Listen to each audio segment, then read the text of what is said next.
మీరు ప్రెగ్నెన్సీలో సడన్‌గా కోపం రావడం, అరవడం, మూడ్ స్వింగ్స్, ఏడుపు రావడం, ఇరిటేషన్ ఇలాంటివన్నీ నార్మల్ అని మీకందరూ చెప్తూ ఉంటారు. ఎవ్వరూ చెప్పని విషయం నేనొకటి చెప్తా వినండి. మీ ఎమోషన్స్ చేంజ్ అయినప్పుడు మీ బేబీస్ ఎమోషనల్ బ్రెయిన్ కూడా డైరెక్ట్‌గా రెస్పాండ్ అవుతుంది.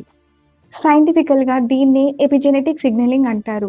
మదర్స్ యొక్క స్ట్రెస్ హార్మోన్స్ డైరెక్ట్‌గా బేబీకి రీచ్ అవుతాయండి. అండ్ ఇదే విషయాన్ని మన గర్భోపనిషత్తులో 5000 ఇయర్స్ బ్యాకే చెప్పారు. Mother's inner world will become the baby's emotional blueprint. Irritation ఉంటుంది. అది తప్పు కాదండి. కానీ దాన్ని మేనేజ్ చేసుకొని మీ బేబీకి ఒక సేఫ్ ఎమోషనల్ ఎన్విరాన్మెంట్ అన్నది క్రియేట్ చేయడం మీ బాధ్యత.